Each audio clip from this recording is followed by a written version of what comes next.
I do ask that because, you know, given Canada's support of Ukraine in this current crisis with Russia, I don't know if it's far-fetched to ask, but there is concern that Russian actors could be continuing to fuel things. Libs, how are you f***ing this up? How are the Liberals f***ing this up so badly? Are you kidding me? Yeah, now every single one of you looks ridiculous. You're f***ing doing the whole Russiagate, but in Canada. It's like, oh, it's just, you know, it's just a little bit suspect. I don't know. Have you traced any of them? These anonymous donors. Now, could it be the Kremlin? We'll never know.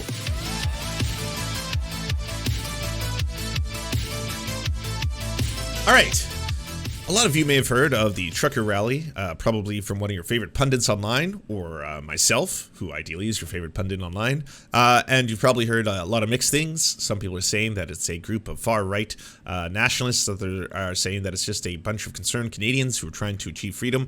But it has got the attention of the world now, as well as the money of the world. As the money continues to pour in for this trucker rally, it is about to hit $10 million on GoFundMe, with not a lot of very small donations. I think I've read one report that says average donations are much higher than you would expect for something that is supposed to be a grassroots thing. Not to say that there isn't $35, $45 donations. 35% of all donations are anonymous. A lot of them are in sums of $500 to $700. There are large donos that come in the tune of $35,000, for example. And you might not also know this, but Canada has reconvened for Parliament. Yes, our Parliament is back in session. It's nowhere near as fun as British Parliament because, well, the accents are just great. You know, it's a mix of you know, there's still the bigotry, there's still the the racism and stuff like that, but it's less about like order, and a lot more like, oh, Mr. Speaker, I need to say that we got ourselves a bit of a hoopla here. Oh yeah, no doubt about it. Anyways, this happened yesterday. Mr. Speaker, all Canadians want to see a leader who will work to heal rifts, not further divide. A leader who will listen, even to those voices he might not agree with. A leader who will work to understand, not dismiss, name call, and gaslight. Contrary to some, there are thousands of passionate, patriotic, and peaceful Canadians on the Hill right now who just want to be heard. Will the Prime Minister extend an olive branch, and will he listen? The Honourable Minister for Public Safety. Mr. Speaker, I think we all support free speech in this House, but there's a big difference between free speech and inciting hatred, inciting violence, desecrating war memorials, Mr. Speaker. And I would hope my honourable colleague would denounce that in the clearest terms, Mr. Speaker. Those radical leaders are not really interested in free speech because they want to pretend as those vaccines don't work. On this side of the House, we know vaccines work. That's the gateway to freedom, and this government will do everything that we can to get there. Thank you, Mr. Speaker. Member for Portage-Lisker. Of course, we all condemn hateful and destructive acts by a few at any protest. Whether it's beheading the statue of Queen Victoria in Manitoba, tearing down the statue of Sir John A. in Montreal, or putting flags on Terry Fox, whether Not sure if anyone just caught what just happened there, but she's comparing the defacement of the first Prime Minister of Canada, Sir John A. Macdonald, who was, again, a white supremacist who believed in the superiority of the Aryan race and was one of the architects of the residential school system. And yes, his statues were defaced following the mass outrage of the systemic torture, rape of tens of thousands of Indigenous kids in this country. And yeah, now doing a good old whataboutism comparing the two. Whether it's burning churches, whether it's wearing blackface, whether it's Hezbollah flags or Nazi flags, we all condemn it. But I'm not talking about that, Mr. Speaker. You might want to stay down. You might want to stay down. Still rabble-rousing, though. Did you hear people yelling in the background? You might want to stay down. Oh, shit. No microphones in this room, but she just dropped it. She just dropped the microphone. Yeah, definitely. Definitely. People who don't want to get vaccinated and or are opposed to vaccine mandates for truckers are the moral equivalent now of people who have suffered and survivors of the residential school system. Cool. Good to know. So that's basically what's been happening on the governmental side of things. On Saturday, dozens of trucks and other vehicles lining up at southern Alberta's busy Canada-U.S. border crossing. What we'd like to see is everything go back to the way it was in 2019 before all this started. All the mandates lifted, all the restrictions gone, and that put into legislation so this does not happen again. Over the weekend, an Alberta government MLA joined the protests, sharing on social media, "I brought the grandkids down to the Coutts border today to show them the importance of standing up for freedom and liberty." This is going to be an issue that our caucus needs to talk about. I think disappointed that Grant Hunter made the decision to go there and participate in that illegal blockade. The blockade must end immediately, Kenny said on social media Sunday, before adding operational enforcement decisions are the responsibility of police services. RCMP say they're working to bring about a peaceful resolution, but protesters aren't backing down. It's important to note that not every truck stuck in this lineup is a part of the protest. In fact, we spoke with a number of truckers who are now stuck here and just want to get home. I'm stuck like about 3 days. No shower, nothing, anything. Do you feel safe? No, anybody, no safe. Carrying loads of goods intended for Calgary grocery stores, several truckers tell Global News they feel like hostages caught up in a blockade that does not represent them. I'm carrying produce. Yeah, if you're unfamiliar, this is the Alberta-U.S. border crossing that the members of the trucker convoy have effectively blocked, shutting down the U.S.-Canadian border, as well as any goods or services going in between the two, for, I believe, 4 to 5 days now. From Sacramento, California, to Calgary. I crossed the border on Saturday. I'm over 40 hours right now here, stuck and just crossed the border. If they have a freedom not to vaccinate, where's my freedom? I support them, but I'm the one who's stuck here. Who's suffering? Me? By Monday afternoon, some of the truckers trapped in the protest were allowed to return to Calgary via a back road, unable to complete their American-bound deliveries as originally planned. RCMP say they continue to negotiate with protest organizers to try and find a peaceful resolution to this border blockade. But police warn that if one cannot be found, they will move in and remove protesters by force if required. Donna? So there's been a lot of talk about the difference between protesters in this regard who are effectively shutting down the U.S.-Canadian border and have been for several days now, and protesters of other movements in Canada, such as people protesting the old-growth forests, of which there's been hundreds and hundreds of arrests, the Wet'suwet'en people, and the arrests that have been made there, in comparison to what is taking place here. There's also been a call out, people saying that this is happening distinctly because the individuals in question are white. Now, there's definitely an overwhelming amount of white people in the trucker convoy protests, but that's not the only side of the story. It would be more that what is being done could be seen as being the actions that these people are undertaking, or perhaps the views or opinions that these people are undertaking, are more favorable to the RCMP, I think would be a more honest way of describing that. So additional resources tapped by the RCMP in case towing or arrests are necessary at Coutts border. The RCMP spokesman says safety remains the first priority for law enforcement as the protest drags on. The RCMP spokesman says the force was brought in additional resources in case towing or arrests are needed to protest against the COVID-19 health measures. There's no change overnight. We're still facing a blockade. The highway is still completely closed off by trucks. Since Saturday afternoon, motorists traveling to and from the United States have been caught in a large blockade of vehicles that choked off the highway from south of Lethbridge to the Canadian-US border at Coutts. The demonstration is tied to an ongoing nationwide protest over federal rules for unvaccinated or partially vaccinated Canadian truckers entering Canada from the U.S., which took effect earlier this month. The United States implemented a similar mandate on January 22nd, requiring that all U.S.-bound travelers, including truckers, show proof that they've had the required shots. We have brought in additional resources all here from Alberta to come here and be prepared for the event, and hope that it doesn't come to the arrest and tow the truckers. We'll use them if they need to. I think we have some footage of the negotiations, as it were. We don't have to meet in the middle. I realize that's, for everyone, not everyone's going to agree on everything. That middle, what does that look like? So how do we get closer to that? So I guess it's a question I'll pose to everybody, just to think about it, to consider.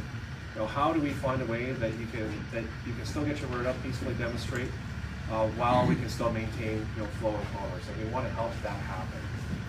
We want to help you get your message out. We're happy to support that message because everyone has rights and we want to support. We're ultimately here for everyone.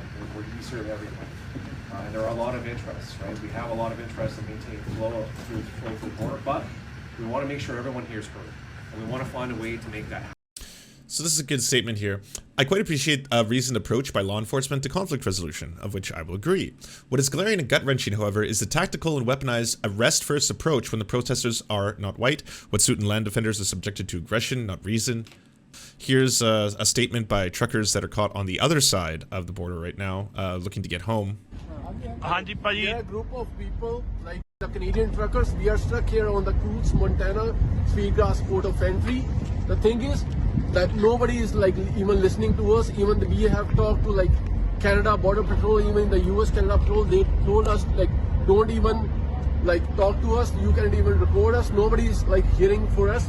We are a lot of truckers. They don't even have food. Some of them have like the medical issues. Some of have like asthma. Some of have like thyroid issues. But no one is listening to us. Even when we reached to the local officials, they told us like we cannot do anything. Just go to the nearest port of entry. Go 35 miles back. Yeah, even we have to drive like 50 miles back just to get our food. So if there are any MP or MLA or anyone who is in a legal, Yeah, these truckers are stuck on the other side of the border right now. They're trying to get home to their families. in the legislative assembly, just please help us. We cannot do anything on our own. Nobody is like here, like even listening to us. So please help us out. We are like more than 50 to 100 truckers who are stuck here like from 29th of January, and we have no clearance that when they're gonna open the border, and we have to wait until their next update. So please help us out. There are a lot of truckers who are like sitting here. They don't have anything to eat. Some of them have medical issues. So please help us out. Even like any Canadian or US MLA, MP, they need to hear our voice out. Thank you. And you know what's wild? When I posted this video yesterday, I got so many responses like, "Oh, now Lance cares about truckers. Oh, you care." Like, you have to understand this was never an issue from the other side about being exclusively about truckers' rights. I mean, the Canadian Trucker Alliance condemned this entire carnival, whatever you want to call it, from the get-go, and they were opposed to vaccine mandates as an organization from the very start. On top of which, like, none of the issues that actually concern truckers are being talked about or addressed. There was a really good article in the Star about this, about how there are truckers who are contract workers, there are truckers who don't have adequate pay, there are truckers who don't have adequate medical benefits, all those kind of issues. Complete silence on that. This is a minority of people, less than, I think it's less than 10% of truckers are unvaccinated, and then just being grabbed upon as a movement globally as some kind of giant protest against everything. Everything from mandates to you know, social distancing to wearing masks to everything. It's just, it's completely been encapsulated by all of that. The Freedom Convoy, and this is from the Independent, we're making UK news now. Freedom Convoy raises more money than Canada's main political parties. The truckers have raised the equivalent of almost £6 million. And like I said, they're about to hit $10 million Canadian. The controversial Freedom Convoy, Canadian truckers, is close to raising $10 million to support their demonstration and seeking to end political overreach, according to the GoFundMe page. This amount is higher than the money raised by major federal political players in Canada during the first quarter last year. Public records with Election Canada showed. Prime Minister Justin Trudeau's Liberal Party raised $3.7 million during the last quarter. The Conservative Party raised $3 million. Starting on January 14th, Tamara Lynch, the Secretary of the Separatist Maverick Party, the anti-vax group that claimed Justin Trudeau's administration is implementing rules and mandates that are destroying the foundation of our business industries and livelihoods. The money raised by the demonstrators will be used to pay for fuel, food, lodgings for the participating trucks. This is what they've stated in the GoFundMe. We're taking our fight to the doorsteps of the federal government and demanding that they cease all mandates against the people. The protesters have been campaigning against the use of the COVID-19 vaccine mandates that have blocked the US-Canada border, preventing the trade of supplies since Saturday. It comes in the wake of a mandate pushed by the Canadian administration requiring Canadian truckers to be fully vaccinated from the 15th of January in a bid to control the spread of COVID. If vaccinated fully, the truck drivers can avoid a 14-day quarantine after crossing the border from the US. The protesters have argued that small businesses are being destroyed, homes are being destroyed, people are being mistreated and denied fundamental necessities to survive. Speaking of people's lives being destroyed. A number of businesses in Ottawa have all shut down as a result of them saying that they no longer feel safe in this area. As vaccine mandate protesters continue to gum up in downtown Ottawa, many are wondering how long the police will let the protesters stay and how they might eventually move them out. While many residents have been calling for an end to the noise and disruption caused by the raucous demonstrators, observers are calling on authorities to avoid public displays of force. It's in everyone's best interest that they bring some type of peaceful closure, said Jack, an associate professor of disaster and emergency management at York University. This does not mean that you do not have in the background the ability to respond with force if you need to, but if the situation gets out of hand, but probably heavy-handed use of force at this point would not be constructive. The protest now on its fifth day stated in opposition to the federal government's vaccine mandates for cross-truck borders. We know all that. We've seen it as much as an hour online. Demonstrators go into the full fifth day, clear statements from the with the righteous behavior, injury, bringing arms and weapons into the national capital region. Participants in the trucker convoy have been driving through residential neighborhoods, blaring truck horns, chanting slogans. Vehicles have been restricting access to downtown Ottawa, forcing businesses to shut their doors, disrupting service centers. A COVID-19 vaccine clinic and an elementary school have been shut down. The situation is untenable. The footprint of the protesters needs to shrink. At least initially, having the protesters make the decisions to leave on their own accord would have been much better for everyone. Fines may be an option. The removal of vehicles may take place, but that is a monumental task. No one knows where this is going. Ottawa police have said the police response to the protest wouldn't answer CBC's questions about how the protesters will move their vehicles out of the city. Demands are hard to negotiate. While the main crowd has gotten smaller since the speak on Saturday, some participants, including organizers behind the GoFundMe page, have collected more than $9 million to support the convoy, have said their goal to create a logistical nightmare for the government that forces to repeal vaccine mandates. One organizational group, Canada Unity, is demanding that the government leaders either repeal the mandates or resign their lawful positions of authority immediately. But almost all COVID-19 measures to date, from mass mandates to business to school closures, have been introduced by provincial governments, not by federal ones. Law enforcement agencies have yet to actually have a sense as to how the whole thing will unfold. It represents clearly a challenge that they need to manage. The battle against COVID-19 is still dominating so many parts of our lives. This virus affects us all. 2 of my own children have now contracted it, and this morning I learned I tested positive for COVID-19 as well. I feel well and have no symptoms. Of course, I'll be working remotely this week, and we'll keep following public health guidelines. I want to take this opportunity to remind Canadians to please get vaccinated. It's a challenge that my family and I are facing, but there's nothing unusual or special about it. They closed the downtown mall, which is the main hub for people who actually live here. Canadians and people around the world know all too well. Durant cette pandémie, il y a des gens qui ont perdu des êtres. Oh, he actually spoke for 30 minutes. Wow. Not just of science, but of the frontline health workers and, quite frankly, the 90% of truckers who have been doing the right thing to keep Canadians safe, to put food on our tables. Canadians know where I stand. This is a moment for responsible leaders to think carefully about where they stand and who they stand with. Wait, your prime minister speaks French? Oh, yes. Most prime ministers in Canada are bilingual. Stephen Harper was one of the ones who was famously, let's just say, inept at speaking French. But typically, you'll find we have both a English language debate and then we have a French language debate where people whose French abilities, let me just say, kind of get put to the test when they have to debate each other in a second tongue. Patrice, prochaine question. Next question. Merci. La prochaine question est de Laurence Martin. The next question is from Laurence Martin from Radio-Canada. Yes, good morning, Mr. Trudeau. We watched from a distance on Parliament Hill and elsewhere where people come together angry about a certain thing, wanting something else to change, that don't see the level of hateful rhetoric, of swastikas, of abuse towards their fellow citizens. There is always a right to protest peacefully that I and others will defend fully as part of this democracy.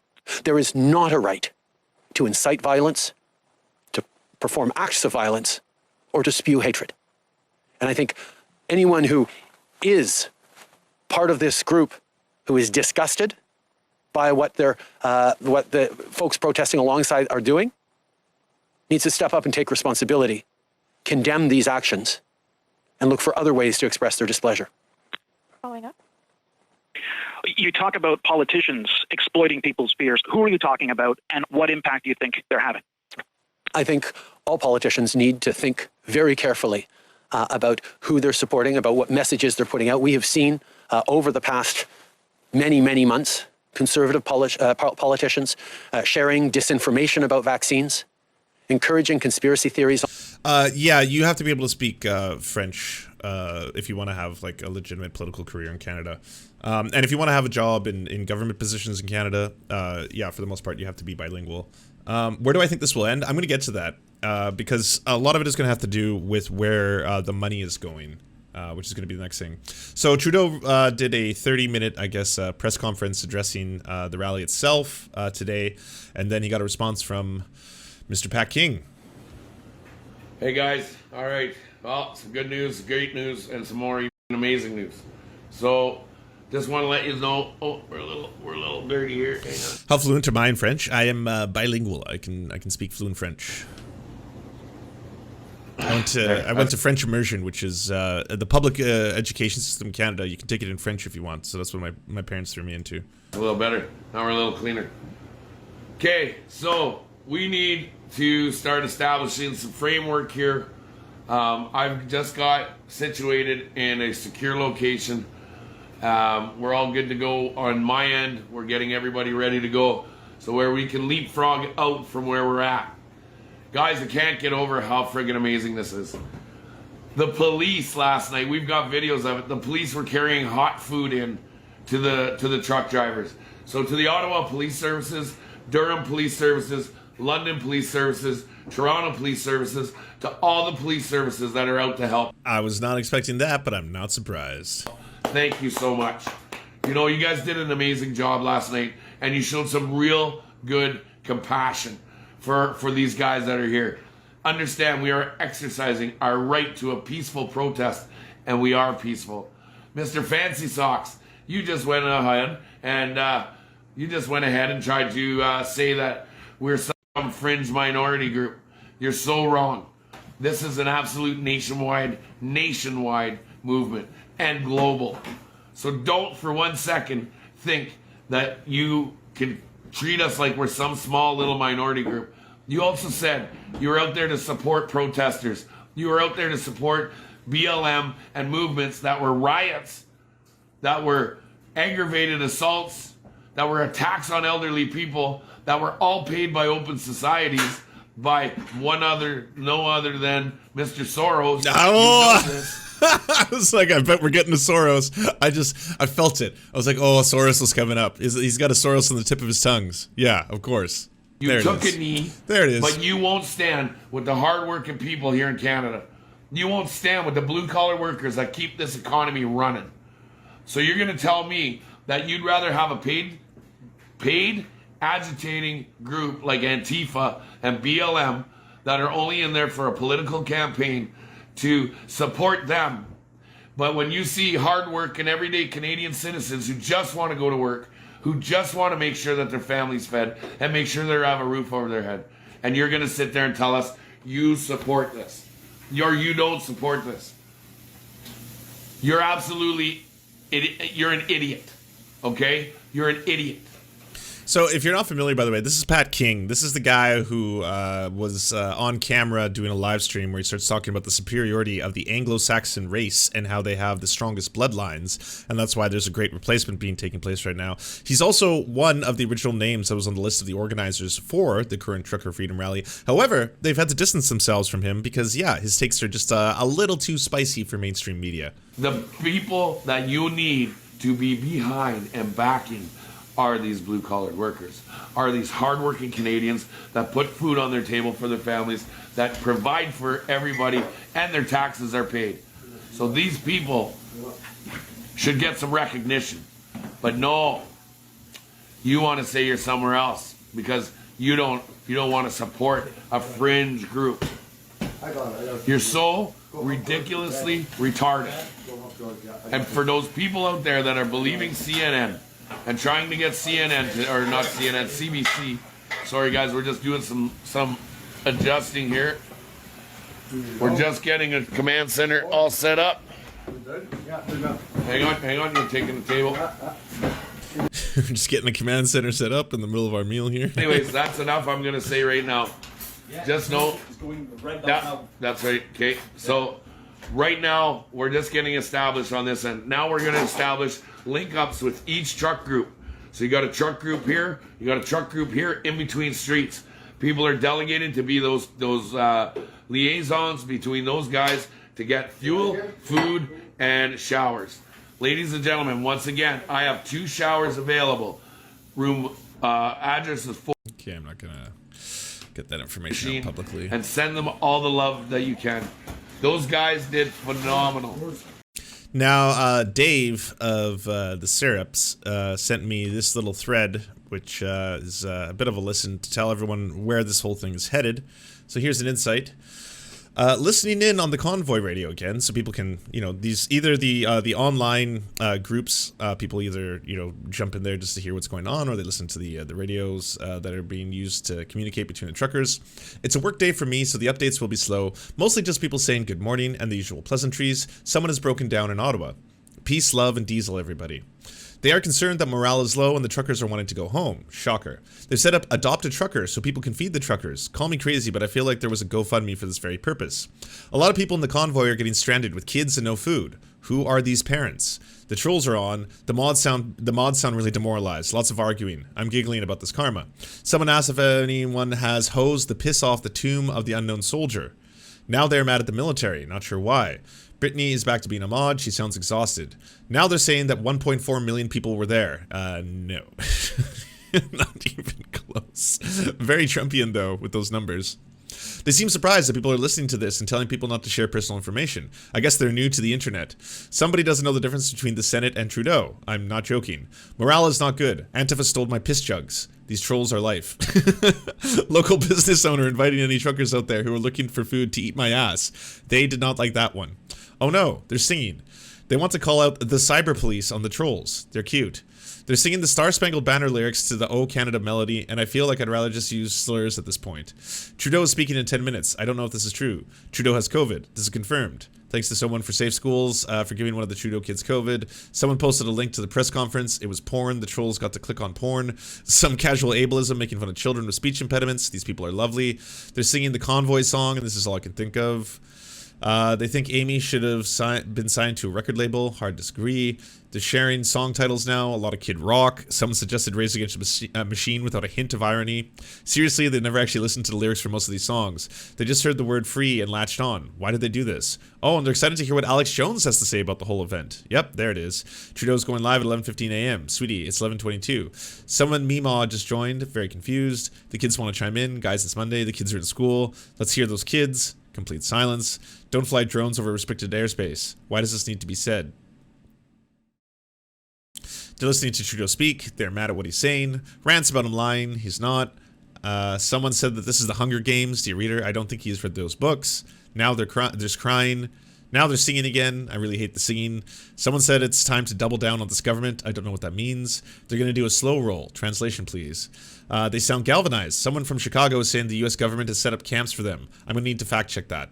Pat King is live. This should be interesting. They're mad at Trudeau because he talked about white supremacists, but they also want their leader, Pat King, who is admitted white supremacist, to speak on the movement. Guys, come on. They have porn ads. Wow, this has been on a while. They're yelling at the mods. They're threatening the trolls. We have internet teams with ISIS. Thank God for Pat King, y'all. Someone is sad that the streets of Ottawa aren't busy. I think he's lovely. The mods don't want them to talk about Pat King, but they keep on talking about how great Pat King is. Back to positive vibes. No more politics. They're singing, no. Announcement. Trolls are coming. Okay, we had a smart person. We're not supposed to talk about politics here, but isn't this protest political? At least someone understands. Someone suggested that the truckers block off all entrances and exits to the city. Star Spangled Banner nonstop today. Not sure why. The baby shark horn will be forever in my nightmares. Someone asked for the Mexican national anthem for North American unity. Silence. Hats off to that troll. There's a situation at the 302 Coventry. They need more people to unblock the way. Not sure if that will help. Hey, truckers, the police are blocking your way. Other truckers can't resolve that for you. You're stuck. The Quebec truckers have been stuck for 48 hours. Trolls are back. Welcome to the cum zone. Whoa, the guy has an old-timey accent that sounds like he's in the musical Guys and Dolls. Anywho, he's talking about the stuck truckers who feel abandoned. Sorry guys, this is what happens when you trust a grifter. And now an announcement from Pat King. He's getting everybody in the city to section by section. Yeah, that's not going to happen. We're back in the cum zone. Can I ask why they're still working with Pat King? I thought he was bad. He's a great guy and the original organizer. He's amazing. I'm pretty sure he's a well-documented white supremacist. Fight, fight, fight, fight, fight. Just keeps going. More Pat chat. Lots of confusion. Someone is asking this one supporter why he's upset about Pat King's white supremacist rhetoric. Dude, you don't know why? The absolute Caucasian. They're now yelling at this lady who has genuine concerns about the racism, but they're not racist. They blocked a trucker who's upset about racism. They've dropped their masks, guys. Lady changed the lyrics to "Oh Canada" to make it about the truckers. We're back in the Ram Ranch. Lots of butt sex in the Ram Ranch. The first rule about the racist convoy, do not talk about racism in the convoy. A sweary troll, I love the sweary trolls. Someone asked where Tamara is and what is happening to the GoFundMe money. We're not going to talk about that here. Pat King said she went AWOL. Oop. I wonder if any of these people know that they don't have anything to say, they don't have to sing. I think they're missing $9 million as an emergency to the truckers. They're just starting to eat their own. It's getting juicy. People have been giving a Métis supporter a hard time about his Métis flag. What a classy bunch. The truckers gave this construction worker the courage to come out. I don't think he knows what that means. Oh, bless. They think that these are the reason why indoor dining is allowed in Ontario. That's adorable. Somebody suggested the street cameras are being doctored to make it look like there's no support. The paranoia of these people. And now a prayer circle. I pray that Tamara comes back with the money and we can all have a sweaty celebration at the Ram Ranch. Religion is not allowed anymore. It's not about religion, it's about the Lord. Welcome to the Cum Zone. Almost the whole audio was played this time. Mods are slipping.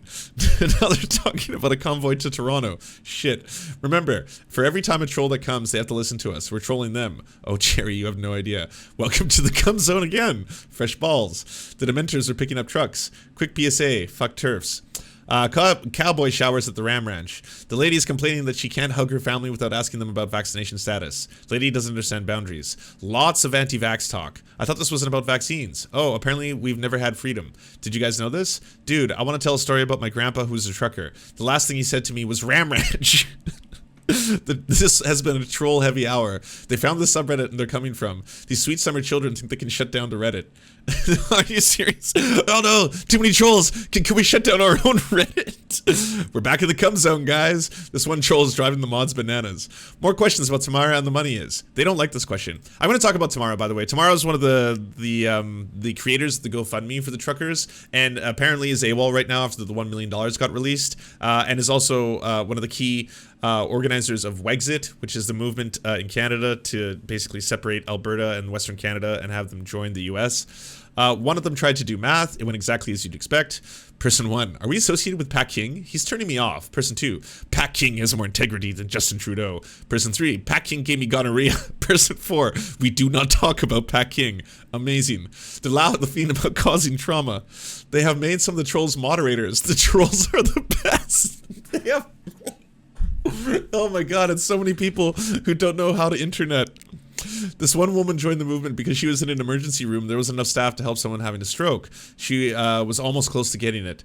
Caroline is an hour outside of town, looking for directions to the Ram Ranch. The mods are losing it. These guys definitely allowed some trolls to be mods. They're super new to the internet. None of them can figure out how to listen to the question period of the House of Commons. In case anyone was wondering, if any of these people have understanding of the government, it's almost all trolls now. They don't know what to do. They think there's a majority for support of them because there aren't a lot of counter protests. That's not how this works.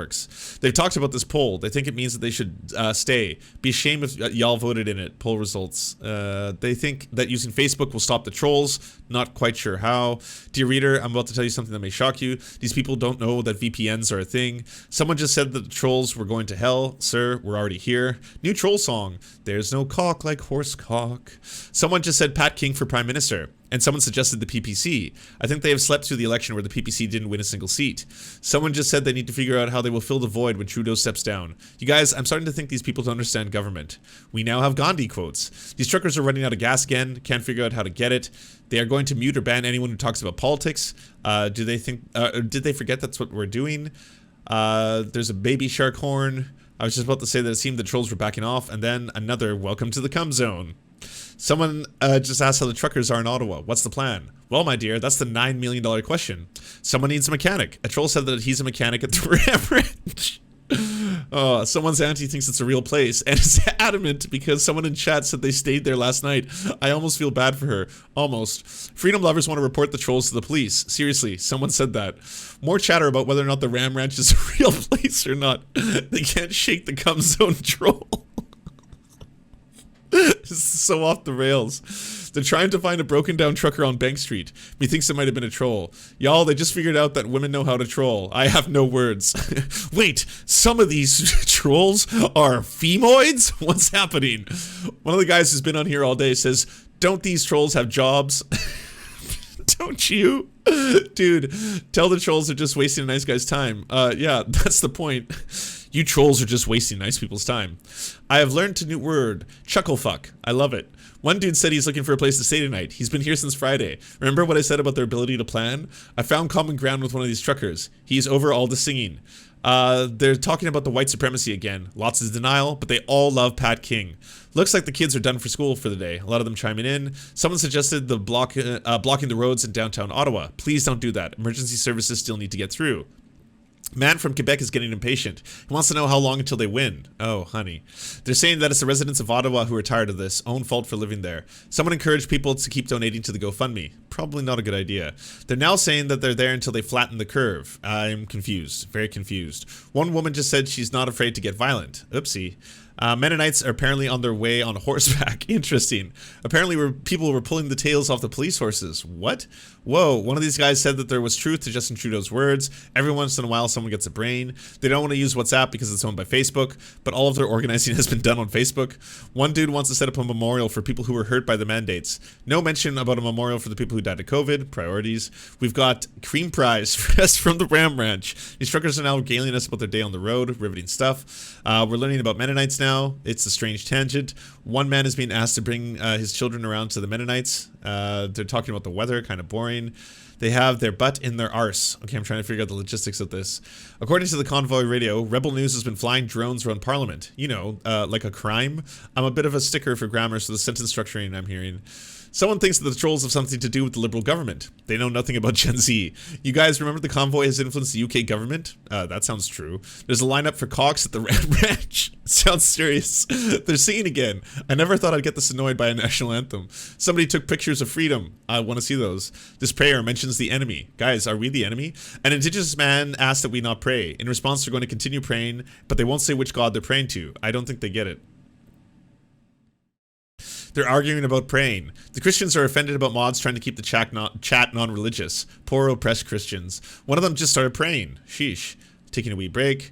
Then after a break, I opened it and they're still praying. Somebody asked if the trolls aren't doing anything illegal. I think they're surprised by this. That didn't last long. Somebody wants to send IP addresses to CSIS. Somebody was now sending love for Toronto. He pronounced it the second T. If you know, you know. Someone did a Muslim prayer. Some guys are mocking it. Others are being kind about it. It's a mixed bag. They're talking about Sam Hyde, who died for the cause.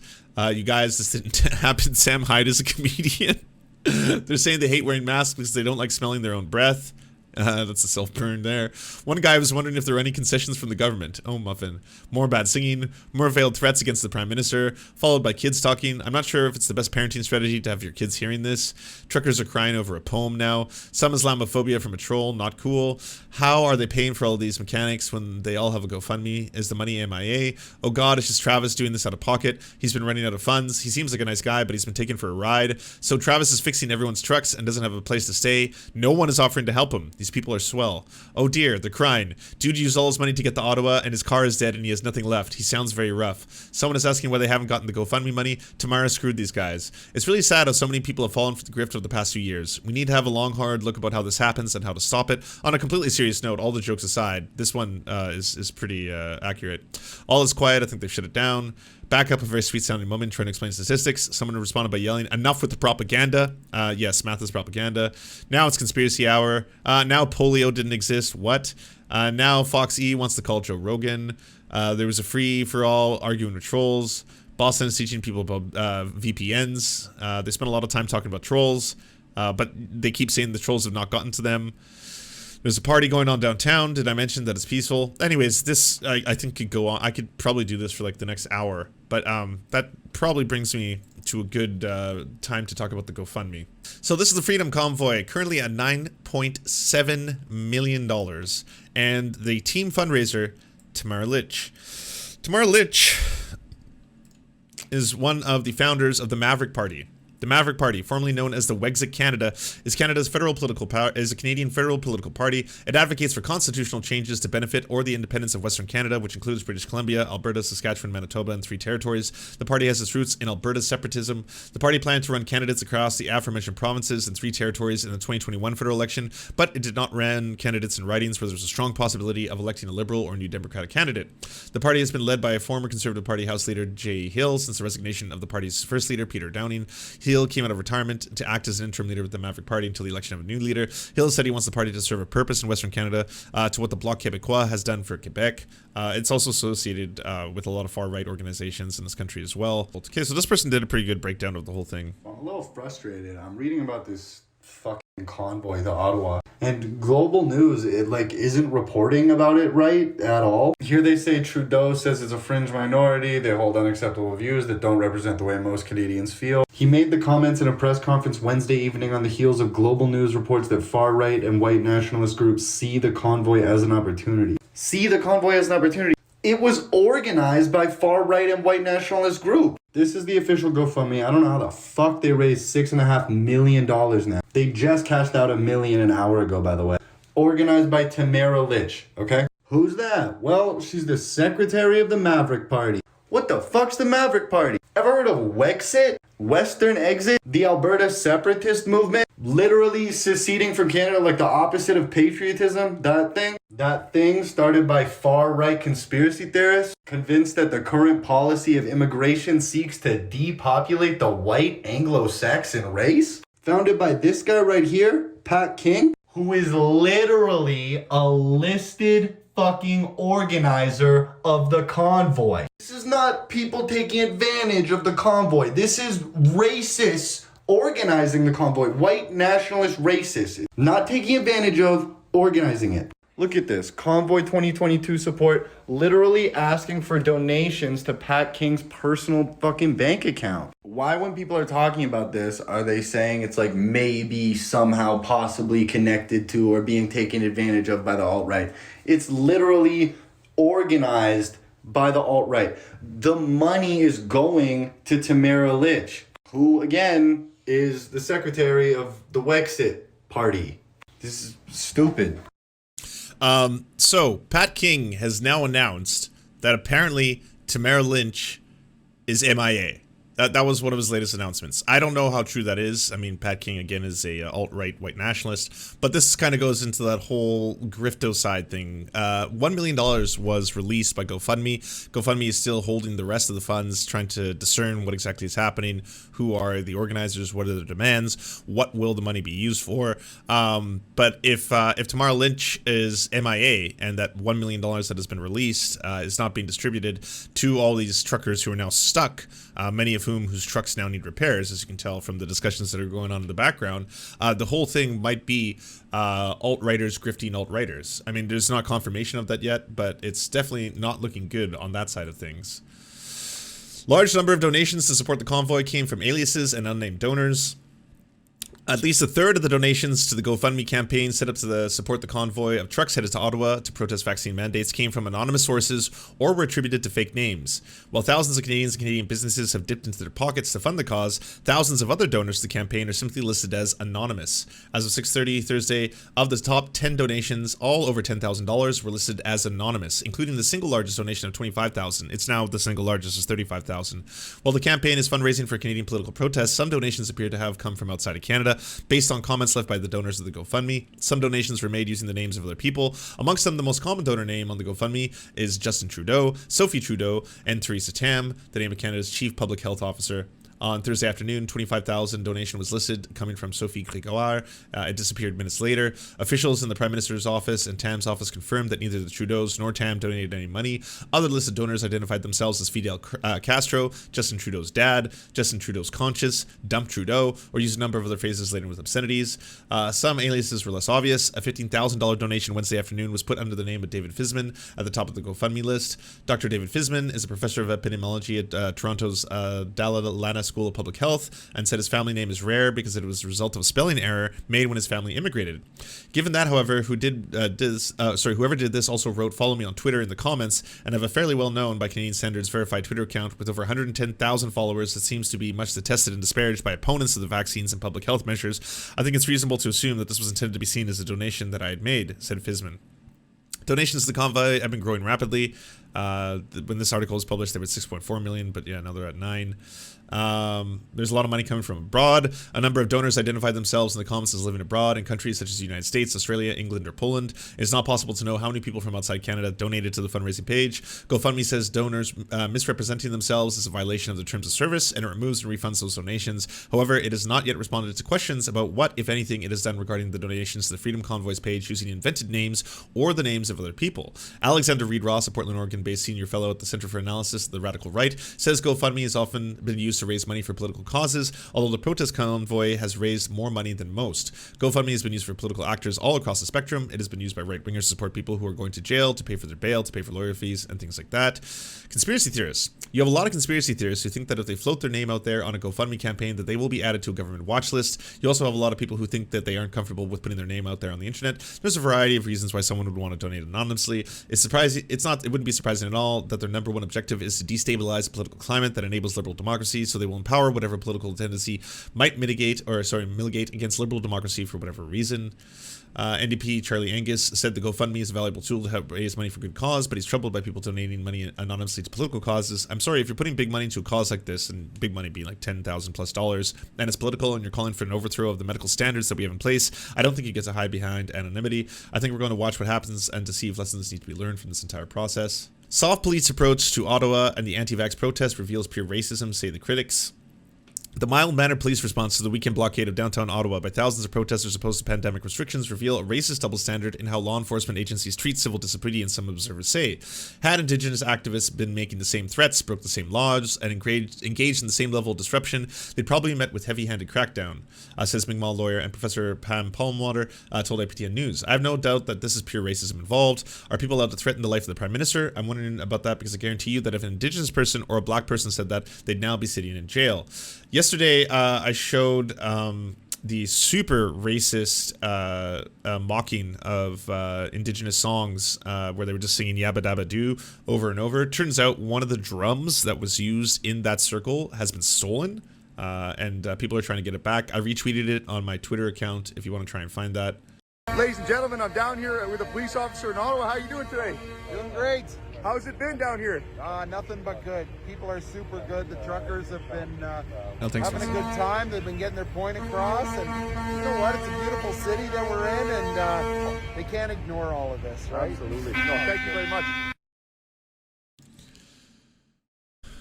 Well, that's awkward.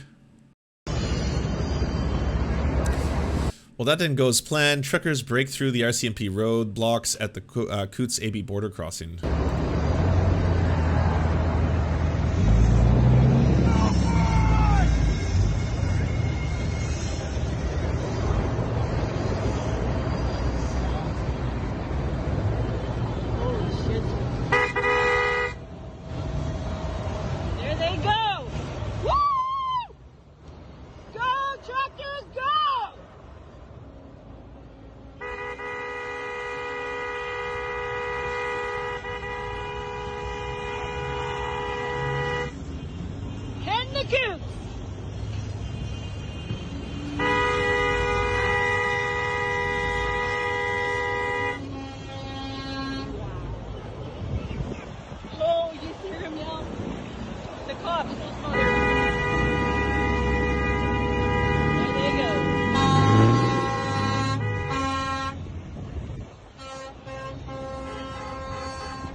So the people asking how this is going to end, the actual border blocking in Alberta, like that is such a major event that is stopping you know, the transport of goods in both directions, not to mention stranding a lot of people. I can see the RCMP eventually, which is, it's still wild how many days they've just let this go by while they're trying to do peaceful negotiations. But I can see the RCMP eventually having to take a very hard stance against this. And again, yes, the double standard is incredibly striking. In terms of the truckers themselves in Ottawa, if the truckers aren't going to be receiving the majority of that money that is being fundraised, because that's the one thing that can continue funding this entire project for, you know, an infinite amount of time, if that money gets released and then that money gets put into the pockets of all the people who, again, a lot of people are there with their kids. As much criticism as I want to have for this entire, you know, clown shoes operation, obviously, I think the safety and security of the children should also be put into account. And I think that, you know, whatever needs to be done to make sure that kids are not going without food, are not going without shelter, should obviously be a priority, regardless of what you think the politics are involving the people involved in this entire thing. If they're not going to get funds, and a lot of them are losing morale as, you know, trolls continue to flood their discussion groups and stuff, then it could be a thing where people slowly break down and the numbers continue to dwindle. It could be one of those, you know, one of those situations. The lead spokesman for the anti-vax convoy protests that have shut down Canada's nation capital says he's okay with protesters flying Confederate flags in Ottawa because he wants to hear unacceptable opinions. Benjamin Ditcher, a failed candidate for both the Conservative Party and the People's Party, a failed People's Party candidate? How did that happen? Participated in, oh, as in failed as in he wasn't elected, or did he even get, all right, anyways. Participated in a Twitter space discussion with a pair of highly controversial former Rebel media personalities, Keane Bexty and Lauren Southern. What a surprise. During a Twitter space chat hosted by Bexty, Ditcher was asked about the photos circulating the hate symbols of the convoy, including multiple Confederate flags and flags displaying Nazi swastikas. While Ditcher claimed the swastikas was a false flag operation carried out by the federal government, he did not condemn the Confederate flag. I was laughing at the ridiculousness. It's hysterical, the convoy organizer said. They're trying to scare people because fear is the strongest emotion of persuasion. Let's assume that there are guys there who did have a Confederate flag. They believe in the Confederacy of the states' rights of a foreign nation. I don't care. I'm not here to police people's ideas. Referencing Prime Minister Justin Trudeau's claims that the convoy includes far-right extremists with unacceptable opinions, Ditcher suggested that displaying the Confederate flag as a symbol associated with the support for slavery could be a good thing. I want to hear unacceptable opinions because I want to challenge them. At no point during the half-hour conversation with Bexty and Southern did Ditcher challenge the legitimacy of the Confederate flag, a symbol for the support of slavery. I wonder if Destiny knows about this little interchange that took place. So what is your response to, you know, what we've been seeing today on social media? I was laughing at the ridiculousness of it. It's hysterical. I mean, first is I see those pictures and I want to type hashtag find the Fed. You know, like, who within the government's taking a Confederate flag? So we're taking a flag from a foreign country that has absolutely zero context in the Canadian experience. And what are they trying to do? They're trying to scare people. That's it, because fear is the strongest emotion of persuasion. But it's not working because they don't have credibility anymore. And, you know, there's, you know, this organization I just laughed at. I just typed to them called CEJA.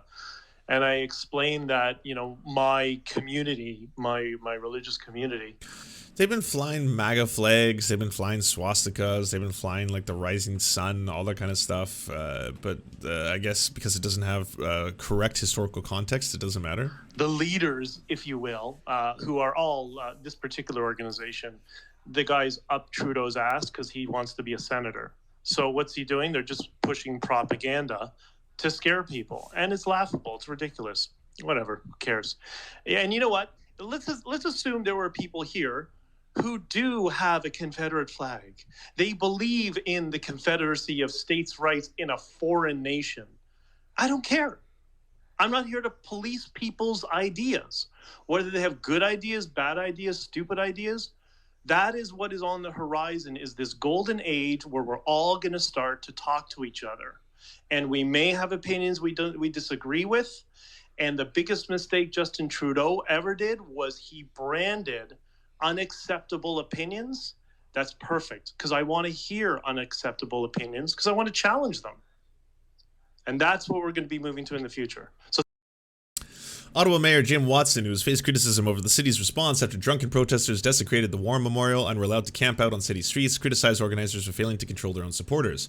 The organizers have not once condemned anti-Semitism with the Nazi symbol or Confederate flags. They should be ashamed of themselves, and at the end of the day, they're not getting any public support. It's dwindling, frankly. Multiple flags bearing Nazi swastikas have been spotted over the weekend. Conservative MP Michael Cooper is facing calls to resign after appearing in a TV interview in support of the rally with the swastika appeared over his shoulder. Ditcher told Bexty in Southern that unfortunate MPs will no longer want to be seen with the convoy. You can see the fuck Trudeau things and the swastika right there.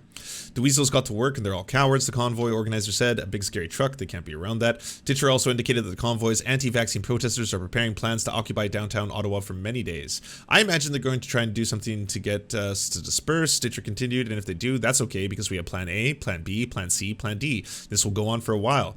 The good thing about trucks is that they have this wonderful thing. They're very self-sufficient and they have houses attached to them, the convoy organizer explained. It can sit there and be idle for a week easily. So we have staying power. Things are in flux and they're fluid, and we have a bunch of different strategies we don't really want out in the public because we want to see how the government is going to respond.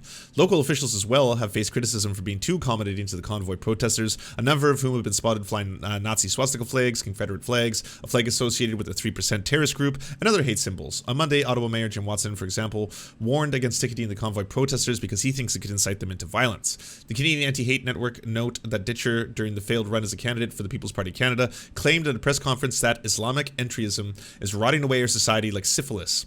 On Facebook, Ditcher has been linked to several posts from the anti-Muslim conspiracy page Crusade Against Islamification Around the World. On Twitter, he has shared conspiratorial posts, some from jihadwatch.org and others regarding the Jewish billionaire George Soros, a common trope on the far right. In one tweet, Ditcher, who says he is Jewish, wrote the billionaire George Soros is the enemy not only of Jews around the world, but of all Western democracies. Several conservative MPs, including leader Aaron O'Toole, have taken part in demonstrations linked to the anti-vaccine freedom convoy, despite warnings that far-right and extremist groups were helping organize the demonstrations. Conservative MP Jerry Patzer was photographed with one convoy organizer. Pat King previously linked to a violent attack on anti-racist demonstrators and calls for further violence against COVID-19 health precautions. So, yeah, I mean, I don't know how much you need silly lefties like myself telling you and pointing out the numerous ties that not only the organizers of this entire thing have to the far right. And, I mean, if you want to keep trying to distance yourself from Pat King, well, at the same time, a lot of people in the actual channels dealing with the truckers are celebrating Pat King as some kind of a hero. Pat King is like an avowed white nationalist. He's one of the people who's proud to say on camera with mask off that, like, he believes in the superiority of the Anglo-Saxon race because they have stronger bloodlines than other races. Like, and the shitty thing as well is that the media in Canada have kind of just gone for one of two things. It's either like, flags, bad flags, people bad because of this, but they don't do any investigation into the actual money that is being funneled into this and the organizers themselves. I haven't seen any articles on Tamara Lich and her involvement with this entire thing, or have any credible updates as to what happened to Tamara Lich and the first $1 million that has been distributed from the entire organization. Just want to bring attention to this. The photo of the drum below is a drum that belongs to my friend's family and was stolen several years ago. Someone in the convoy in Ottawa has been pictured with this drum. The convoy person was drumming this drum. Please pass along this photo with the same message that it needs to be returned. It could be returned to me, Sandra, or my friend's family directly. Whoever has the drum, I can put them in contact with my friend's family. So a stolen drum was used to sing the Flintstone song at Ottawa's convoy protest. Any hoot from my friend posted this photo. Many other object to the stolen. Andy helped recuperate some crest baskets. Repost from respected two-spirit elder. So yeah, if you see more people using the specific one with the frog and the Canadian flag in the background, apparently it is a stolen drum on the hill. Finally, the Freedom Convoy descends on Ottawa, throwing city streets into chaos, with Ottawa residents reporting that they are too afraid to leave their homes. Some of the convoy participants have dug their heels in, vowing to stay until their demands are met. The first weekend of the Freedom Convoy has passed, and while the police have not released official numbers of the crowd, observers say the total numbers have reached into the multiple thousands. The end of the weekend have seen many visitors who rolled into the nation's capital heading home, and the highways on Sunday night saw no shortages of vehicles heading from Ottawa, with signs and flags still in tow. What remains outside of Parliament and its surrounding streets are fleets of semi-trucks, commercial vehicles, RV campers, and people who are digging in, with the over $9 million raised for the effort. Swarming across Wellington Street, the crowd shuffled into the sidewalks, often between the blocks of parked trucks that occupy the asphalt. While the vast majority of participants were non-violent, violence did occur both and around the Hill on Saturday. Many participants rejected the notion that the convoy or its supporters were somehow entangled in Canada's various hate networks, in many cases defiantly embracing the quotes of the Prime Minister Justin Trudeau, tilting themselves as a fringe minority holding unacceptable views. However, despite claims of racism and hate being unacceptable during these events by organizers, observers of the 3 days and 2 nights of the convoy descended upon Ottawa indicate that in addition to the violence, both harassment and vandalism occurred throughout the downtown core. Journalists and their crew reported being assaulted by having cans of beer hurled at them or attacked by convoy participants as they tried to work. Others reported harassment, and according to the Canadian Association of Journalists, a photograph shows one convoy participant performing a Sieg Heil or Nazi salute. The photographer said it is unmistakably a Sieg Heil, thrown repeatedly at a time with the honking of the horns. There are also multiple instances of swastikas being displayed on the Hill and nearby, while the anti-Semitic display of swastikas is stylized and designed to criticize the government and vaccines and vaccine mandates have become common sight of the protests. One large version of Adolf Hitler's National Socialist Workers' Party flag was flown and photographed on Saturday. From the only hate symbol on site, the U.S. Confederate flags were also being flown. Protesters have begun to claim one person was doing so as a plant made to make them all look bad. However, several individuals wandering the Hill have also worn patches of clothing emblazoned with the symbol of the Confederacy. A semi was also seen displaying the flag of the Three Percenters across its hood, an American-based far-right militia group with a small membership base in Canada. It was designated as a terrorist entity in Canada in June 2020. In the crowd, a handful of members of the Islamophobic hate group La Meute stood in approximation of the biker gang jackets. In a similar apparel, anti-vaccine groups Fafada appeared. Lesser known to Farfada's membership includes Stephen Charlin, a one-time leader of La Meute, who also appears to have an appearance on Saturday. Most notably, members of the Plaid Army Streaming Collective chose to remain away from the protest site on Saturday. A few supporters did arrive, and none of them waved the black and white flag, a symbol of the fictional country of Diagolon. I know right now some people who don't follow hate groups in Canada might be like, what the fuck are you saying right now, Lance? I mean, like, I know the Boogaloo Boys for a long time just sounded kind of like a meme, where it's like they've got an igloo in their symbol and they wear Hawaiian shirts and all this, and there's a lot of lore in some of these groups, to say the least. But anyways, let's go back. A few supporters did arrive. None of them waved the black and white flag, a symbol of the fictional country of Diagolon that was seen flying from multiple branches of the cross-country convoy during its push towards the capital. Before the rally, we and other news outlets made note of the statement made during the Plaid Army live stream by Derek Rance Harrison, saying that he hoped to see an event in Ottawa similar to the events at the U.S. Capitol building on January 6. The resulting attention led to him and many others taking more subdued approaches to their attendance. De facto, Plaid Army Diagolon leader Jeremy McKenzie and Derek Harrison holed up in their hotel rooms on Saturday, citing an inevitable false flag plot to foil the convoy supporters. McKenzie and Harrison instead chose to stream throughout the day, saying earlier that it would be proof that they were not present on the Hill. So they're trying to play their cards close to the chest.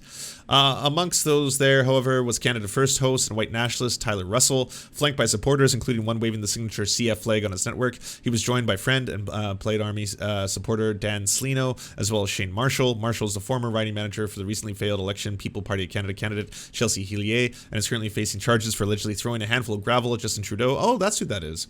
We previously revealed that the Marshal also posted white supremacist music about killing immigrants to one of his many social media accounts. Before arriving to Ottawa for the protest, Russell had posted a telegram asking his followers to post HH for honk honk to our truckers. His fan obliged, with one posting, Lamau just realized it means HH is for Hail Hitler, shorthand for the white power spaces.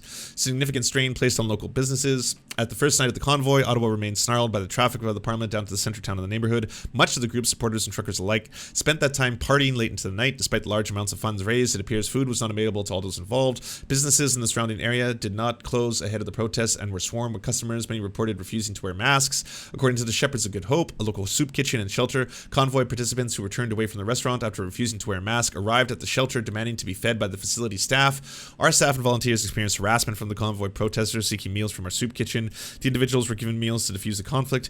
Management was then informed on the issue, but no further meals were given to the protesters. Our soup kitchen is committed to providing meals to people experiencing the risk of homelessness in Ottawa. This weekend's events have caused significant strain to our operations at an already difficult time. Officials working with the shelter told the Ottawa Citizen the protesters' behavior was mob-like and complained that the parked vehicles blocked the shelter, making it difficult for ambulances to reach their facility and for staff to assist the community members in need. Disturbingly, according to the shelter's president, convoy participants assaulted a client of the shelter and hurled racial slurs at a security guard who attempted to intervene. On an audio recording at the Zello channel, a walkie-talkie app that convoy participants are using to communicate with others, convoy participants said they felt entitled to these services intended to help individuals with housing or food security in Centre Town. One user said they are homeless in Ottawa, which he called hostile, and shared conspiracy theories that Justin Trudeau is paying restaurants to not serve them. You bet, brother, another participant replied. Those resources are there to help you guys as well. A statement from police Sunday morning indicates that there were no arrests made Saturday night related to the convoy, though multiple reports from the city alleged harassment and disorderly conduct, amongst them the accusation of a home that was pelted with rocks and snow, as well as vandalized with human feces, all for flying a pride flag in their window. Holy shit. One of the members of McKinney's ward had rocks and snowballs thrown at her window because she had a pride flag hung up. Like, I know that people on the other side of the argument here are trying to say that these are just small isolated incidents. Oh, there's just one swastika flag that every single media outlet is focusing on. Oh, there's just one Confederate flag that every single media outlet is focusing on. Oh, there's just one 3%er that every single media is focusing on. When, like, this is a summary of a whole bunch of things that are taking place, many of them just objectively horrifying, including trying to assault someone who's going to a shelter to get fed and being hurled racist insults, people attacking things simply because they have pride flags on them. My personal experience today was having to drive home from Quebec. Disgusting. My kids were in shock. This is not my Canada.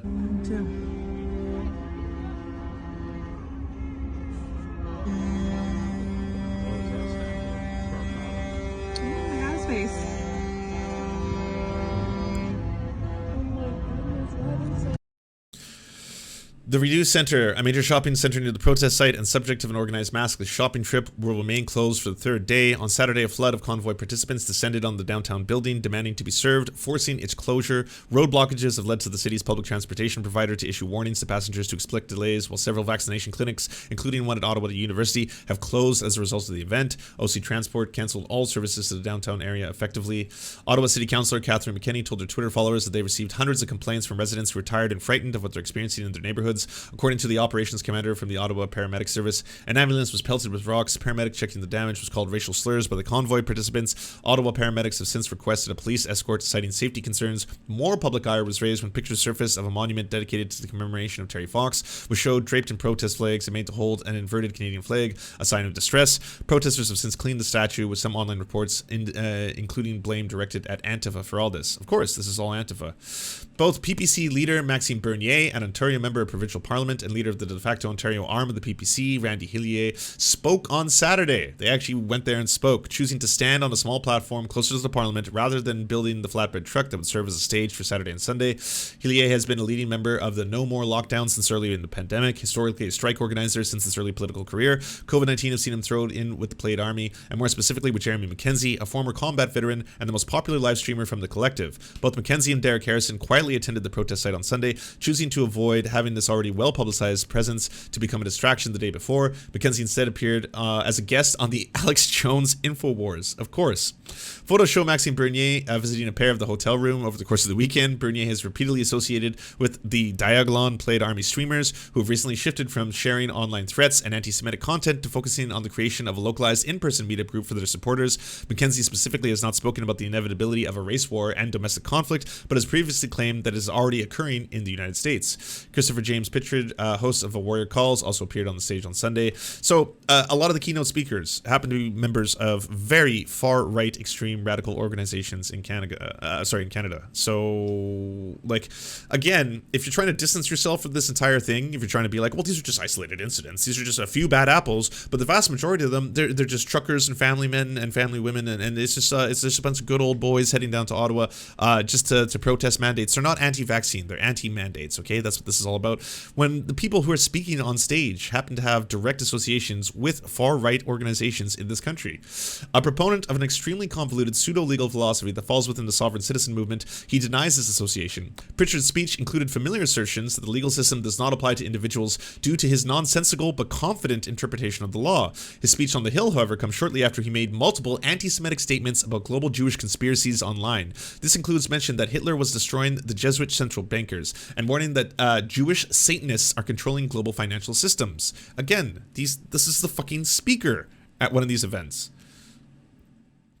According to the convoy participants themselves, they are not moving until their demands are met. While the issue becomes broader on the ground, the current memorandum of understanding posted an organization of Unity Canada's website and details what they are looking for. Cease and desist all unconstitutional, discriminatory, and segregating actions on the human rights violation. It calls for an immediate instruction to all levels of federal, provincial, territorial, and municipal governments to not only stop but furthermore waive all SARS-CoV-2, but not limited to SARS-CoV-2 subsequent variation, fines that have been issued and imposed upon citizens, institutions, and private enterprise. Further, to immediately reinstate all employees in all branches of the level of government, but not limited to promoting the same private industry and institutional sector employees for full lawful employment rights prior to lawful and unlawful dismissals.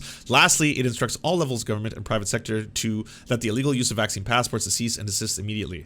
And one of the other sad things in relation to all of this happens to be the fact that there are people involved in this, and even truckers involved in this, who I do not think are racists. In fact, I would say a lot of them are not just anti-Semitic, far-right Zionist conspiracy theories kind of idea stuff. But at the end of the day, they are being taken in by an organization who's, again, a lot of key members and key spokesmen, and Pat King, the motherfucking guy who talks about the superiority of the Anglo-Saxon race because of bloodlines, are involved in organizing.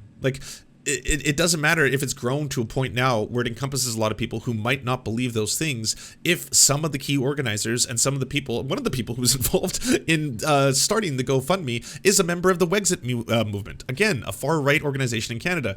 And this is the thing that I think the media is completely glossing over. The media is just racists, flags, and that's giving plausible deniability to people like Lauren Southern, who are no, not all racists, not all swastikas, hashtag not all swastikas.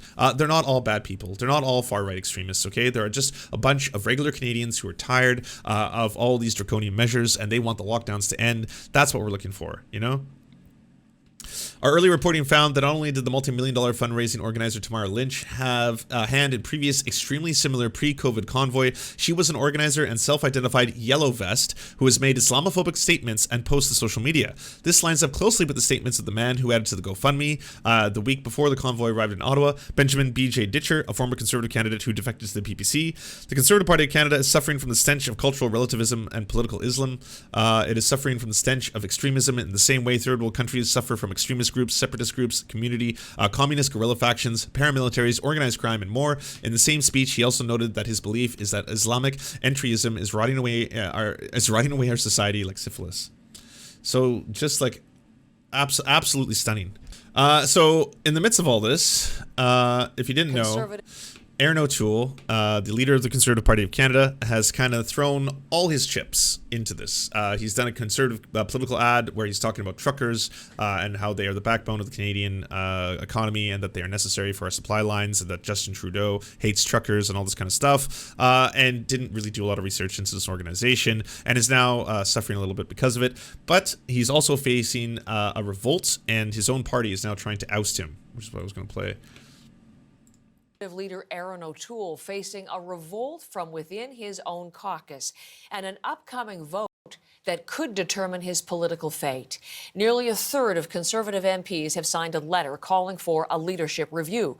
That's enough to trigger a secret ballot vote expected tomorrow, Wednesday. If a simple majority of Conservative MPs go against him, O'Toole will be forced to step down and make way for an interim party leader. He says he's not giving up without a fight. We'll get to the statement that he issued late last night, but there's Janice McGregor in Ottawa with the details of the story and the revolt, who is behind it, who is involved in it, and why it's happening now. Let's be frank, Heather. Some people close to Aaron O'Toole believe that he should have actually called this vote himself months ago to prevent other people from seizing the agenda here. But what was a lot of backroom grumbling is now official, is now public. This letter with 35 Conservative MP signatures on it, delivered to Caucus Chair Scott Reid, looking for that secret ballot vote on Wednesday. It would be interesting to see. We are supposed to have that letter released to the public, the exact wording of their call for this putting of the leader's position in question. Interesting to see their precise rationale.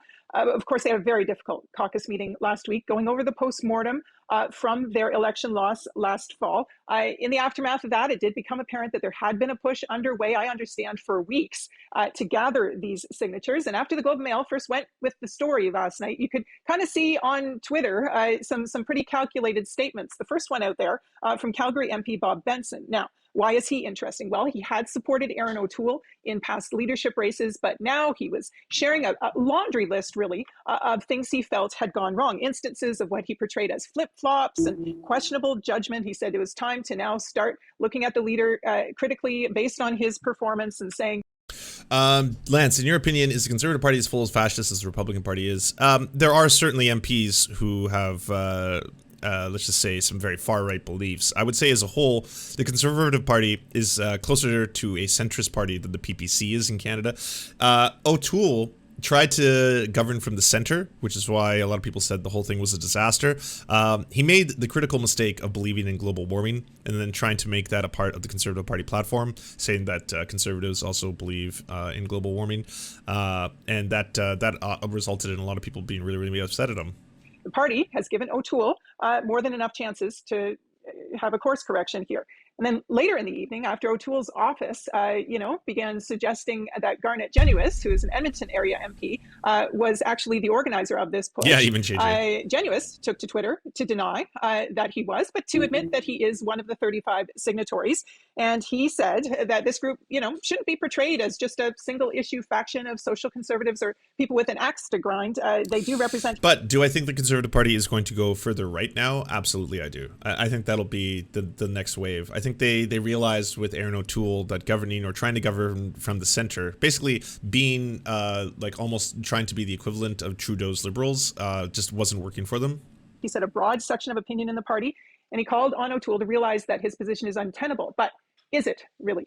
Because there is another faction in the party that also wrote to the caucus chair asking for this question to be put to a vote so it could be settled. In their case, they wanted it called because they believe there are enough MPs in this caucus for O'Toole to win the vote, to stay on as leader, at least until the grassroots have their chance to have their say at the party's convention, which isn't until August of 2023. We know different riding associations are starting to weigh in with leadership concerns, but there's some feeling that it should be that process that decides this, not a revolt inside caucus. So which of these factions has a better read on the true hearts and minds of Conservative MPs? We're going to find out tomorrow when the vote is called. There must be lots of phone calls going back and forth at this point, Janice. One would imagine as everyone proceeds in this situation ahead of that vote expected tomorrow. Erin O'Toole himself releasing a long statement on social media last night. What is he saying about this so far? Yeah, very interesting, right? Because presumably the two sides have their lists as they try and figure out how this vote's going to go. But a pretty confident statement from Erin O'Toole last night, whatever you want to read into that. He portrayed the party as looking at two roads, and he has laid out this choice before. The fact that on the one hand, they could choose a path that he said would be angry, negative, extreme, a dead end. Or on the other hand, they could choose a path that would be more representative of Canada in 2022, he said, and recognize that conservatism now needs to be what he called organic, not static. This is a pitch he has made to the party before. O'Toole insisted he's not going anywhere, he's not turning back, but he agreed that it is time for a reckoning, and he said he would abide by the results of this vote. And he reminded the signatories and suggested that they'll need to as well. Wild stuff going on in this country, man. And now the RCMP have retreated? What? Well, that was an eventful 10 minutes. Could you imagine what would have happened if there were indigenous land defenders instead of white supremacist fascists? Jason Kenney, Justin Trudeau, you sent the RCMP, and now you have a bigger problem. Keep up with these blockades. We'll just keep multiplying. Wow. Okay, I gotta be honest. I gotta check out. Rebel News has got to be doing the most wild coverage of this whole event. A political earthquake at the Freedom Convoy. Yep, exactly what I expected. Well, most of Parliament has fled. Justin Trudeau is in hiding. Who knows if he's even in the country? He's probably in the Bahamas. But one of the MPs who's here today, walking around talking to people, is our friend Leslyn Lewis, the Conservative Member of Parliament from Haldimand, Norfolk. What a pleasure to have you. Nice to be here. Nice to see you again, Ezra. Well, likewise. Did I say the name of your riding correctly? It took 20 seconds or so to find a "Don't Step on Sneck" flag right on the back here. But they don't represent us, okay? They don't represent us. See you again, Ezra. Well, likewise. Did I say the name of your riding correctly? You sure did. Okay, well, that's great. The first thing I want to say is, why are you here? Other MPs have chosen to avoid it, even to criticize it. Why did you decide to come? I think anytime the people have spoken, that it's our obligation to listen to the people who pay our salaries. So I think it's very important that we're here, that we listen to the concerns, that we meet them, and that we hear what's on their hearts. One of the things that the establishment has said about the convoy is that it's immoral in some way. It's either racist or sexist, extremist or violent. What are your observations? Well, that's what they say to keep good people away, because good people wouldn't want to be associated with those labels. So they throw out those labels so that people will be afraid to stand up for their democratic rights. What I've seen family members, I've seen young children, I've seen people picking up garbage so that the city doesn't have to come and do it. I've seen people bringing latrines so that they could have a place to use the washroom. I've seen people by the side of the road making food for strangers. I've seen brother and sisterly love, and I've seen people fight for their democracy, and I've seen people stand up and tell the government that they've gone too far, and that is their democratic right to do so. In the background, you can hear the drumming of indigenous drums. There has been a large Aboriginal contingent here. Even the organizer of the convoy herself is a Métis woman. You use the word unity. I feel that too. Do you think there's... I got to bring attention to this because it's been talked about a bit. There's a bunch of organizations in Canada that go under the label of pretendians, and unfortunately they usually fall under the banner of the Métis. There are legitimate, provincially recognized and federally recognized organizations that are Métis orgs that when you want to join them, such as the one that I joined, they have to do an entire family lineage on you. As in, like when I joined that organization, I had to provide documents that showed my ancestry all the way down the line to my like great grandma, who could speak Cree and all this other kind of stuff. I had to demonstrate that before they would approve it. It wasn't just like, oh, you pay a certain amount of money and you get a license. There are orgs, and there's a lot of them in Eastern Canada that have been called out for this, that just give you a Métis card by virtue of you paying like $20 to $200, and that's it. And it's become a huge controversy in this country where you will see people who claim to be like, oh, well, I'm indigenous, and they look as white as I do. And then all of a sudden everyone's like, wait, what? But okay, interesting. And can you tell me a little bit about your background? It's like, oh, well, you know, it's a vibe. It's a vibe. I've been vibing, you know? Almost a new political coalition that's being fused here, because there's people here who have never been political before, who probably would have voted for Justin Trudeau in 2015. Is something new taking shape here? Oh, absolutely. This transcends partisan politics. This is about freedoms. This is about choice. This is about your... Is it Métis specifically Western Canada the thing? No, the Métis people can... The origins and a lot of the original Métis bands were a combination of French settlers and Cree or other indigenous people. But I mean, you could locate yourself in any part of Canada and have Métis ancestry. Like that, where your lineage comes from isn't as important as like being able to demonstrate it. That's why, again, there are organizations that are recognized both by the province, because people do take advantage of these systems and they try to use it for a variety of reasons. And honestly, as a shield, which is a really fucked up thing. And look at the tokenization going on as well. And did you know there's something called the Sikh Freedom Alliance? I didn't know about it. Now I do, and now you do. Take a look. Hello everybody, Sikh Freedom Alliance here, and we are very close to Ottawa now, and I want to speak something before we get there. Truth and freedom has no race or color, and Sikhs are brought up to expose oppression and fight tyranny. And I want to say something. If somebody wants to go take a vaccine, they can go take a vaccine, but don't force it on anybody. And Trudeau and Jagmeet is calling us, everybody here, terrorists. They are the real terrorists, and we don't agree with them. Let's go! Woo-hoo!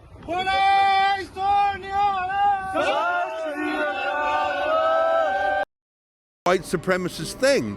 I just want to play a clip for you of what they said. Pretty weak stuff. Take a look. The convoy was organized, I swear I'm not making this up, by Vladimir Putin. Just take a look at this.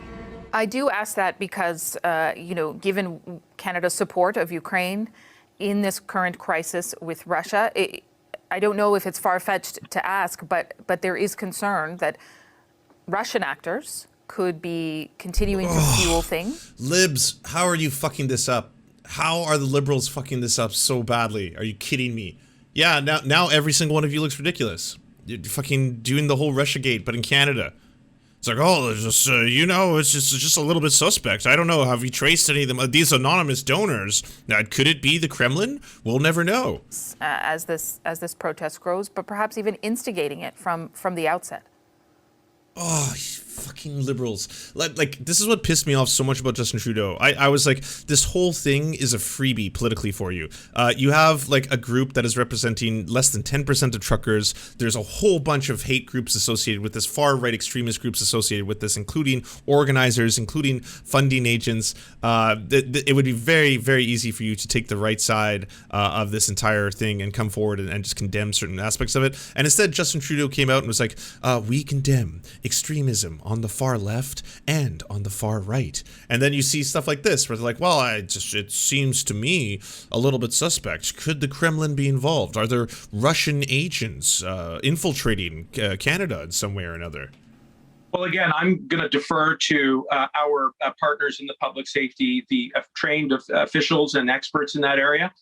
You know, the CBC looks down their nose at people, calls them conspiracy theorists. And it's a gift. Look, it's a gift to Ezra Klein. Like, you have given this man a massive gift. Man.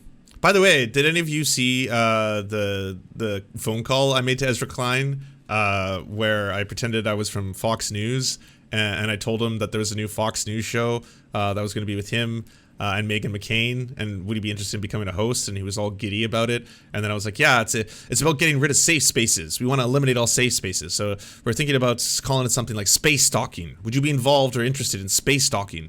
He's like, oh, that's very, that's interesting. Yeah, no, I'm definitely. It's very unique that you called me directly about this. Normally people go through other channels, but yeah. So this would be on Fox News, space stalking. He's like, yeah, space stalking on Fox News. You'd be pretty heavy-handed into that whole space stalking scene. I have never heard anyone say anything as kooky as Vladimir Putin organized. I mean, that's Sasquatch stuff. That's UFO stuff. That's Loch Ness Monster conspiracy theories. That's Justin Trudeau. And it's a gift. It's liberals. You just gave the conservatives and the far right a gift there. It's like, yeah, okay, now the whole thing looks ridiculous. See? People are saying, and you see how he frames this whole thing. This is actually very important. This is a lesson in the cover they're doing. The first half of this is talking about first off, they do, by the way, there are people of color who are part of this part of this protest, as you can clearly see here. The next one is look at these Antifa members who are saying that there are far right extremists involved in this. Look how silly they look. Let's find some blue-haired social justice warriors to make fun of, and then let's see what the people in the mainstream TV are saying. What are the liberals saying, suggesting that this could have ties to Putin, which of course looks ridiculous. And now that gives them the bow on the whole thing to be like, yeah, this whole thing isn't what you think it is. Come on. Terry Fox statue desecrated. Well, I don't think it was really sacred to begin with, but desecrated. It wasn't spray painted. It wasn't decapitated. It wasn't knocked over. And in fact, that was. And now they're doing the whataboutism with residential schools again. I'm probably going to show footage of it. Yeah, here we go. When actual statues of John A. Macdonald, our founding father of Confederation, were toppled and decapitated. Take a look at this.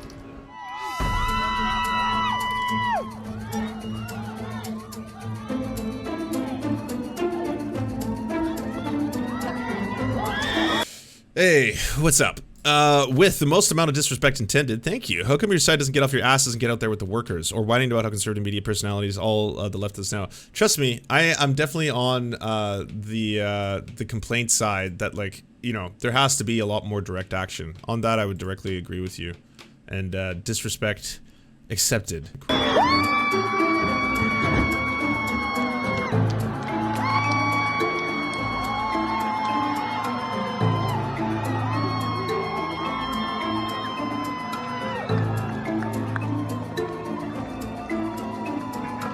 Now, I knew that these... All right, so if you all want to know, because I often talk about how Sir John A. Macdonald was a white supremacist and that he spoke about the superiority of the Aryan race, here's a quote from Sir John A. Macdonald, the founder of Canada, apparently.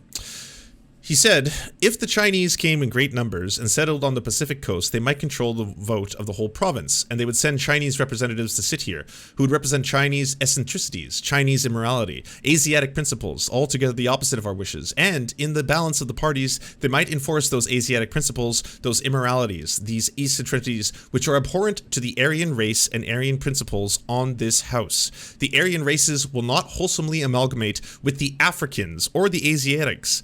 Chinese exclusion is necessary to hold the house. The Aryan character and the future of British America should be destroyed. Truckers were ordinary people, severely normal people.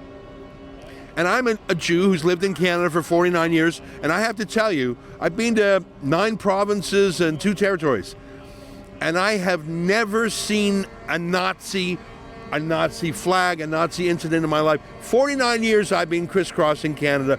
I think I've traveled more than most. I just simply have never, ever seen it. And I go... Well, case closed, everybody. We have confirmation there. There's no such thing as racism in this country. We did it. We solved it. It's over. Do you enjoy the Serfs but prefer not to have to use your eyeballs? Many are saying this. Well, we've got the solution for you. It's the Serf Times in podcast form. Available on most major podcasting networks now. If you enjoy it, please consider leaving a good review and feedback because it really helps the show out, apparently, and it's free, just like the podcast. To our gods, Xander Corvus and Peyton L. Just, we beseech thee to smite down our enemies. To our monarch, Tom Spiker, we are but your humble court jesters, here to amuse you. To our lords, Trevor R., we give thanks for this spit of land for us to eke out this meager existence. To our knights, Merid, Cheryl Alvarez, Ruby Kelly, Ellie Leslie, Alex P., Brandon, Words Greenwood, Nate, that one guy, Hagbird Celine, Matthew Scarborough, Stellar Vision, Ariane McCarthy, Daniel Sutton, Coulter Smith, Val 9000, Jenna Tall, Quiet 185, Anna Loves Riley, Omni, Riley and Anna, Poodlehawk, The Tim Caucus, Multi Mondi, Trevor Yanis, Lemmy 101, Anthropophojak, Saren 42, Catherine, Radical Maniac, Ramon Acosta, Nkosin, Violent Orchard, Sophie Baby, Political Puppy, Andreas Chiringuito, Zach Christensen, Josh Mickelson, Todd Buckingham, and Todd Lajeunesse. We raise our flag in a veil, and we salute you, our friends.